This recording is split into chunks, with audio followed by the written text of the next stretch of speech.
conversation is for women in business. Listen, many of us, women in business, me included, often run our businesses, right? But when we run our businesses, we run it from a place of hoping that we can get to a certain goal. But what do you do when you have started your business, you have moved along, but you're not where you want to be, when you're still sitting in the gaps? In those moments, I can say for myself, when I'm sitting in that gap where I'm further than I used to be, but I'm not where I want to be, it is in those moments where sometimes I want to quit. I'm just going to be completely honest, completely transparent with you. There are many times where I want to quit. I want to give up. In fact, I quit my job October 23rd of 2020, became a full-time entrepreneur. I was an educator. I was a special educator. And there has been times where I say, man, okay, there is a real teacher shortage.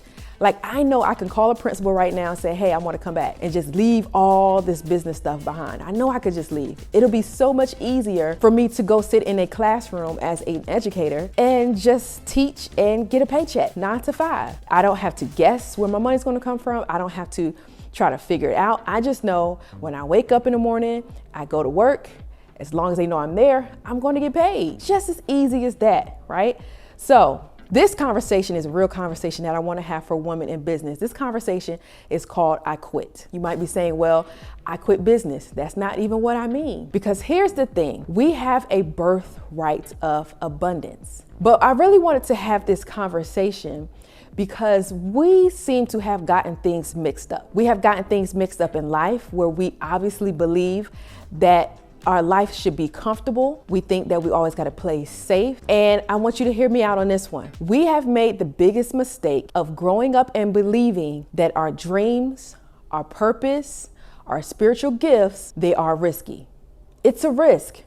Oh no, if you quit your 9 to 5 and you decide that you're going to work in your spiritual gifts or go after your purpose in any other way than what society says you're supposed to go after it or accomplish it or achieve it, that's too risky. That's too risky. And so the question really is it, or is it more risky living a life where I am displeasing God because I'm not working in my spiritual gifts?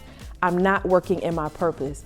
I'm not working in the lane that I hear God telling me to be in, and instead I'm deciding to live in my comfort zone. See, we got things mixed up. We've got things backwards where we honestly believe living in our comfort zone is where we're supposed to live, or so they say. And so for you, the woman who's in business, the entrepreneur who is trying to live their life in abundance, who is looking to build their legacy, are you taking a risk by deciding that you are going to sit in the gaps? You're further than you used to be, right? So it's like, man, I really can't quit. I can't quit because I'm further than I used to be, but I'm not where I want to be. What do you do in the gaps?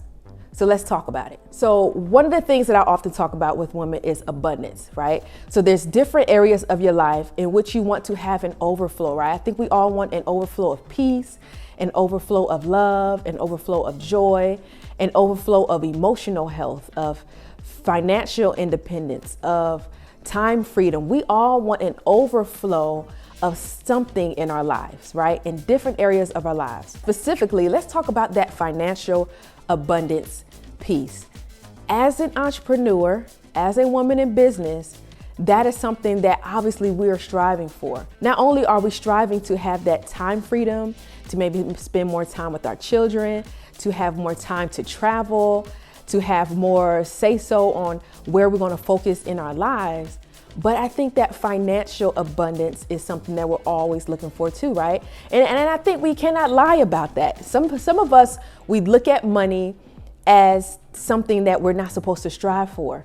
But in honesty, for some reason, we've heard things like money don't grow on trees. Money don't grow on trees, right? So now we have this scarcity mindset. So when we look at the financial abundance of our lives, when we're sitting in the gaps, where we're not where we used to be, but we're not where we want to be, when we're sitting in that gap, let's talk about financial abundance and how that can look for you. So that way you can say, you know what, I'm still going to make sure that in this area of my life, with my finances, with my money, with my business, with the things that I'm striving to do financially, I make sure that I am in my right mind.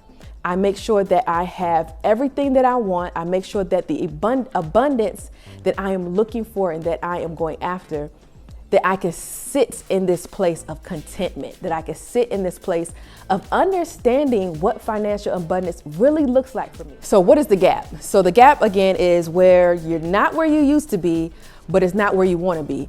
It's in the gap where there's this high possibility of you giving up, of you having to try and fight your way to where you want to be, of you deciding this is going to work or it's going to work, of you really making that decision that this is where you are going to truly put your focus in your business, right? And so someone like me, so let me be transparent. As much as I have faith, as much as I see the vision, as much as I have things up on my vision board of saying that's what I want, sometimes what I want and where I'm actually trying to go and how I actually feel some days, they're two different things. Sometimes my vision board, I get excited about it. Sometimes the dreams that I have, I get excited about it. But then sometimes the work and the push and the in between and the gaps, right? That is the part where it's like, whew, you got to actually put the scripture to work. You actually have to meditate on the words day and night. You got to do those things. You have to actually journal. You got to heal. There are some things where you might have to heal in the gap. Right? So what does healing in the gap look like? That might look like you becoming a person who has a stronger mind. You might have to become a person who heals from the old you who was quick to give up all the time. You might have to start growing. What does it look like in the gap? In the gap, you should be growing in the gaps. Absolutely. That's where you're learning yourself. In the gap, that's also where you reset. I have had to reset so many times in the gap. Right? And so many people who are business owners, we often see other people who are business owners and we see them striving. We see them talking about 7 and 8 figures. And then you're like, man, I got to try to hurry up and get there. But really, in the gap is where you strengthen yourself. In the gap is where you learn. In the gap is where you determine that you are going to absolutely sit and do the work. You're going to heal, you're going to grow, and you're going to reset. In the gap is absolutely necessary. You're going to learn, you're going to move forward, you're going to learn who you are. You're going to do so much in the gaps. And so don't look at the gap as being a place where you just need to be in turmoil, where things are failing, right? The best way to learn, the best way to heal, grow, and reset is to learn from the things that you have failed at, because failure is the greatest success of a business owner. And so I'm going to say that again. Failure is the best success of a business owner, of a woman in business. Let me tell you, over the past 2 years, I have failed so much, but it has told me what not to do so that I can move quicker on the things that I should do, right? So in the gaps, don't look at failure as failure. Look at failure as success, but you got to get back up. You got to get back up. So in the gaps, let's talk about the financial abundance piece. Abundance means overflowing. That means having more, not living in scarcity, right? And sometimes the abundance that we want, we look at the dollar amount of money, right? So let's say, for example, I want to become a millionaire in my business, but you're not quite there yet. Maybe you've only made 4 figures, 5 figures, 3 figures, right? We all have to start from somewhere. But what does abundance look like for you? So there are 3 areas of your life where I want you to start looking at abundance different. In fact, this conversation is called I Quit, because there are certain ways I want you to stop looking at your financial abundance, because it might cause you to go down a deep hole and quit your business, right? And for you, the business is something that you absolutely wanted. There's a legacy you're trying to build, financial freedom that you desire. There is time freedom that you desire. For me, I desire to spend more time with my children. So when the pandemic hit, for me, yes, it was a blessing in my life, right? Of course, we don't want to see anyone sick. We don't want to see anybody passing away from it. But it was a time for us to be able to slow down and put more energy in certain areas of our lives where we weren't putting a lot of energy. And so number 1, the first place to stop looking at financial abundance the wrong way is in your mind. How do you view money? Money is just a resource that allows you to live a life that you truly desire. See, unfortunately, some of us have grown up in an era where we were told money just doesn't grow on trees. Now, what we don't realize is based off of that comment, it made us realize or think or believe that because money doesn't grow on trees, that means I really shouldn't have a lot. I can't get a lot. Abundance really isn't there. money has to be a struggle. So for you, in the comments below, I want you to share. Have you ever heard that comment before? Money doesn't grow on trees. And in fact, what did that play in your mind? How did that cause you to look at money? Now, many people say that, money is evil. No, it's the love of money that's evil, right? You should put no man before God, but it's the love for money that's evil. But you are absolutely allowed to have financial abundance, and you shouldn't have any guilt about that. And so first thing, quit in your mind. The first thing to quit is quit looking at money from a place of scarcity. Don't look at money from a place of scarcity. Money is all around you. You can go on your couch and find some money. Money is all around you. So when you look at abundance, know that financial abundance is there for you too. It's not just for everybody else around you. It's for you too. But what do you got to do? You got to have faith. You got to have works, and then it'll come to you. So the second place in your life to start observing and evaluating how you see money is spiritually. How do you spiritually view money? How do you spiritually view financial abundance? I had to change my mindset. That was number one. But I had to realize that number two, money is spiritual. And you might say, well, how in the world can money be spiritual if it's physical? Listen, number one, faith without works is dead, right? So if you have faith and you have works, that means you can get more. You can have more abundance in different areas of your life, whether that's physical abundance, relationship abundance, intellectual abundance, emotional abundance, right? It says having that faith and believing that you can have it and that it will happen, and then putting in the work to get it, that tells me that it's spiritual. That tells me that money is biblical. That tells me that abundance is biblical. Number two, how do I know that it is spiritual? When I look at financial abundance, I think back to the scripture of my gifts, right?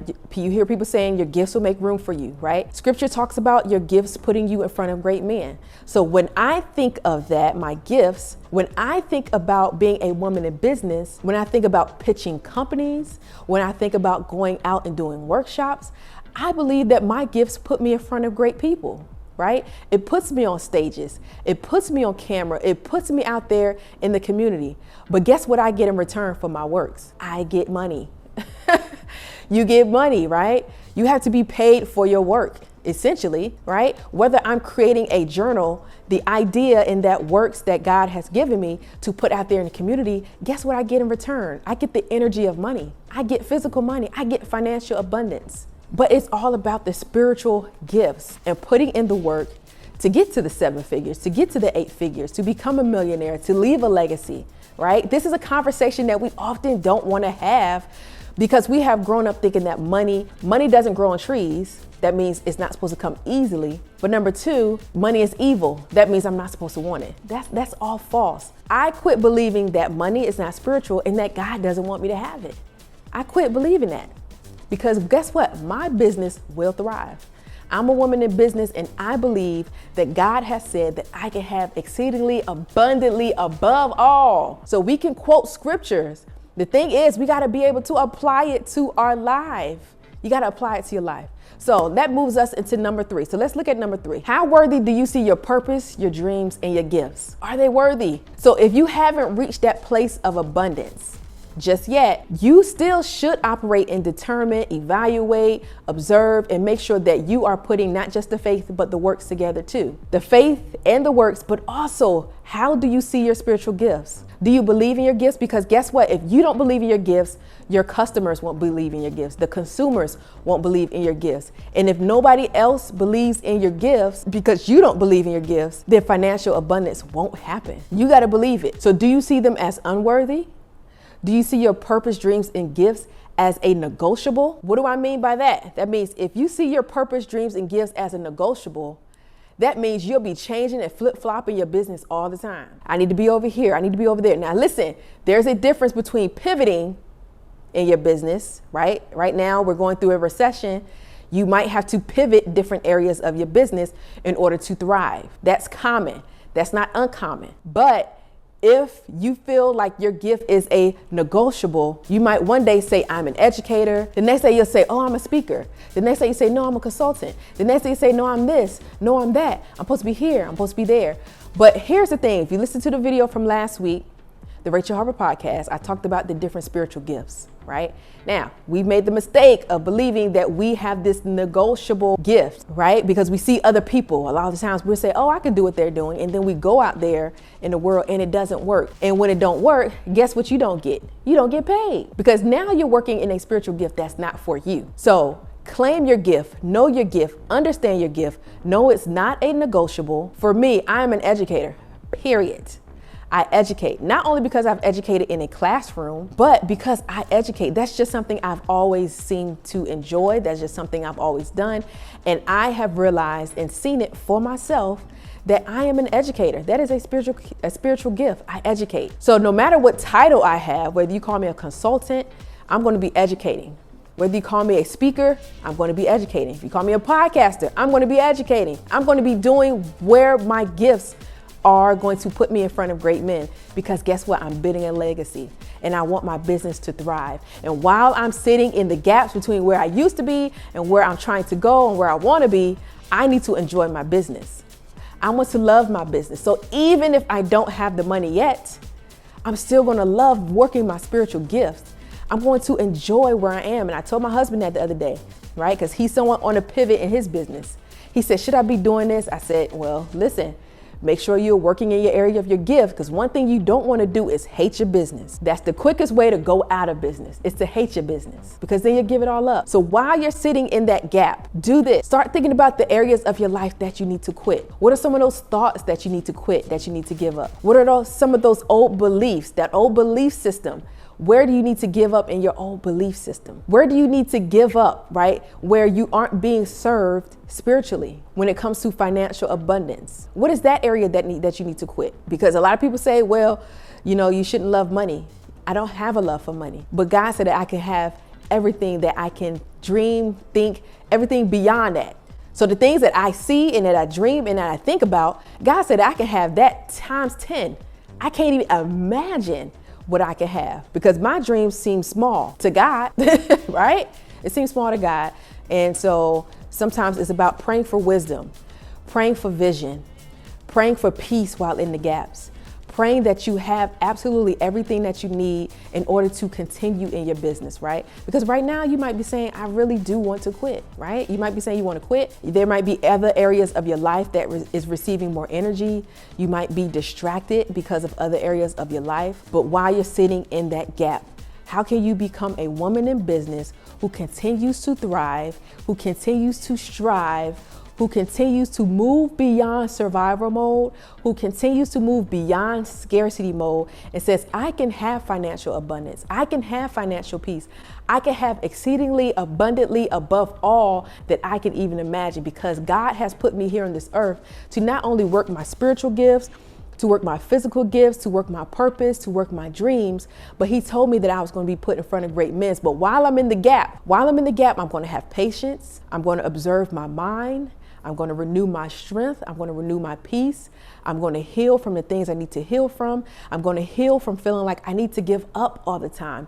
I'm going to heal from being discouraged. I'm going to heal from having that lack of faith. I'm going to grow while in the gaps. I need to grow. I need to learn. I need to understand that I have not reached where I'm going yet, because God needs me to learn something right here in the gap. God needs me to learn something right here, because where I'm going, I got to be stronger. I got to have perseverance for where I'm going. There are going to be people talking about me where I'm going. And I got to start building up my character right now so that I don't flip on nobody. And then they have me in the jail and then they say, look at that girl. She made $1 million and still out there flipping on people. I don't want to buy into that business. Then your legacy doesn't have what it needs to have, right? And so listen, there's a lot that's happening in that gap, but it's about being content in that gap. It's about observing and learning and evaluating and getting better. It's about healing. It's about growing. And most of all, it is about resetting. How do you need to reset as a woman in business? Which area of your life? I like to call it the 5 pride. Is it your physical? Is it your relationship? Is it intellectually? Is it spiritually? Is it emotionally? Is it financially? Is it mentally? Which area of your life do you need to start to reset? But first and foremost, let's start with resetting how you think about money. Start to reset how you think about financial abundance. Start to reset those old beliefs that you grew up on that causes you to have a mindset of scarcity. I hope you enjoyed this. If you did enjoy this, make sure that you go ahead and leave a comment below. Let me know exactly which part of this message helped you out the most, okay? I really want to hear from you. Thank you for being here, for listening to this broadcast, and even more, it is time for you to heal beyond the past, grow in the present, and reset for the future. I'll see you next time.